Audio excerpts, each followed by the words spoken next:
Una simple sombra en una radiografía. ¿Cómo es que eso se convierte en un diagnóstico que puede cambiar una vida? Bueno, hoy vamos a meternos de lleno en esa investigación, casi como detectives médicos, para entender cómo se resuelve el misterio de un tumor óseo.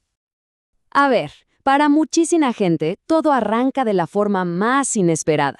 Quizás una radiografía de rutina, o por un golpe que ni parecía gran cosa, y de repente aparece algo. Algo que no debería estar ahí.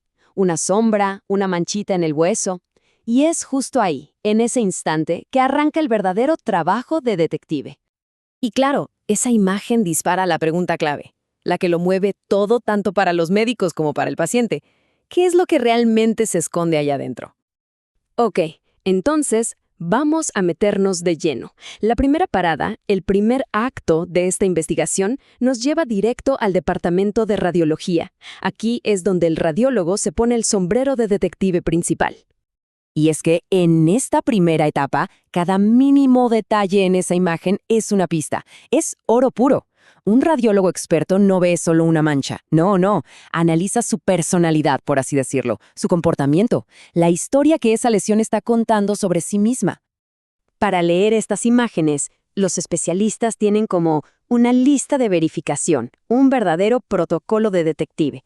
Se fijan en la ubicación exacta, dónde está. Luego los bordes, ¿son nítidos o se ven borrosos, como difuminados? Importantísimo también es ver cómo reacciona el hueso alrededor. Y finalmente, el patrón de destrucción, o sea, cómo está afectando a la estructura del hueso. Cada una de estas cosas es una pieza clave del rompecabezas. Y aquí es donde se pone bueno. Lo realmente fascinante es cómo estos patrones, estas pistas visuales, ayudan a los radiólogos a interpretar qué está haciendo la lesión.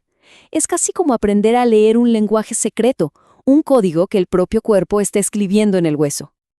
Miremos de cerca, por ejemplo, los bordes de la lesión. Si el borde está súper definido, bien marcadito, eso suele indicar un crecimiento lento. Es como si el cuerpo hubiera tenido tiempo de construir una muralla a su alrededor. Pero, ¿qué pasa si el borde es difuso, borroso? A eso se le llama patrón permeativo, y es una señal de alerta. Nos dice que el crecimiento es rápido, agresivo, que la lesión se está infiltrando en el hueso sin que el cuerpo pueda frenarla. Pero ojo, que el hueso no se queda de brazos cruzados, ¿eh? Para nada. Cuando se siente amenazado, se defiende. Y esta defensa tiene un nombre: reacción perióstica. Pensemos en ella como el sistema de alarma del hueso, que empieza a fabricar tejido nuevo para intentar protegerse. Y la forma de esa defensa, cuenta otra parte de la historia. Si vemos una línea sólida, continua, de hueso nuevo, es una buena señal. Sugiere una amenaza lenta, algo que está bajo control.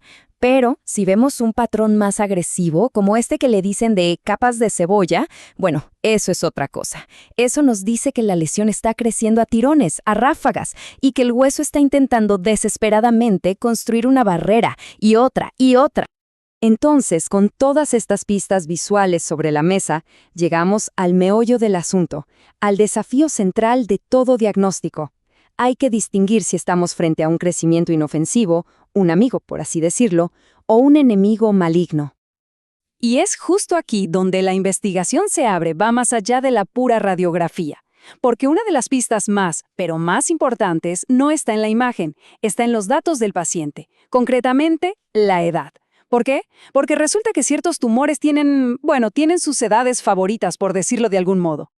Miren qué importante es esto. Si una lesión que se ve agresiva en la radiografía aparece en un chico de, digamos, 15 años, el osteosarcoma se pone al principio de la lista de sospechosos. Pero esa misma lesión, con un aspecto muy parecido, en una persona de 65 años, ahí la principal sospecha pasa a ser una metástasis de otro cáncer. O sea, la edad cambia las probabilidades de una forma radical. Perfecto. Entonces, con toda esta información en mano, lo que se ve en la radiografía, más los datos del paciente, los médicos arman lo que se llama un diagnóstico diferencial, que no es otra cosa que la lista de los principales sospechosos, exactamente como harían los detectives con las primeras pruebas de un caso. Pero claro, tener una lista de sospechosos no es lo mismo que tener al culpable, no es el veredicto final. Para tener la certeza absoluta, para poder cerrar el caso, hace falta la prueba definitiva, la que no deja lugar a dudas. Y para encontrar esa prueba, hay que hacer un cambio de escala, pero radical. Hay que olvidarse de la vista panorámica de la radiografía y sumergirse en un mundo completamente diferente, el universo microscópico de las células. Este paso empieza con una biopsia. Se toma una pequeñísima muestra de tejido de la lesión. Esa muestra viaja al laboratorio de patología, y ahí entra en juego otro especialista clave, el patólogo. Él es como el científico forense de nuestro caso. Su trabajo es analizar ese tejido y básicamente conseguir la confesión final directamente de las células. Y bajo el microscopio, la verdad sale a la luz. Es que no hay duda. A la izquierda vemos células de una lesión benigna, fíjense, son uniformes, ordenaditas, construyendo tejido sano. Y a la derecha, bueno, es el caos de un cáncer maligno, células de todas formas y tamaños, un completo desorden. La diferencia es brutal, es como comparar una pared de ladrillos perfectamente construida con un montón de escombros. Y con esto llegamos al momento de la verdad, el momento de juntar todas las piezas del rompecabezas. Porque el diagnóstico final, el definitivo, no sale de una sola prueba, para nada. Es la suma, la integración de toda la evidencia que se ha ido juntando en el camino. Este diagrama que vemos ahora puede parecer súper complicado, pero en realidad es una foto perfecta de ese proceso de colaboración, es una síntesis. Por un lado, el radiólogo aporta su visión, cómo se comporta la lesión a gran escala.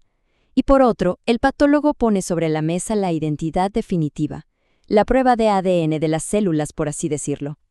Y esto nos deja con una idea súper importante, la conclusión de todo esto. El diagnóstico médico moderno no es cosa de una sola persona. Es un trabajo en equipo y uno muy sofisticado. Es esa combinación de diferentes expertos, cada uno con su pieza, lo que permite resolver el rompecabezas. Y así, el círculo se cierra. El viaje llega a su fin. Lo que empezó como una simple e incierta sombra en una placa se ha transformado. Gracias a toda esta investigación metódica, ahora tiene un nombre, un diagnóstico preciso y, lo más importante de todo, un plan de acción. Misterio resuelto. Pero claro, esto nos deja pensando en el futuro, con una pregunta que es fascinante. A medida que nuestras herramientas de imagen, de inteligencia artificial, de análisis genético se vuelven más y más potentes, ¿llegaremos a un punto en que podamos resolver estos misterios con tanta precisión que ya no necesitemos la biopsia? ¿Que el bisturí se vuelva algo del pasado para diagnosticar? Bueno, el tiempo dirá.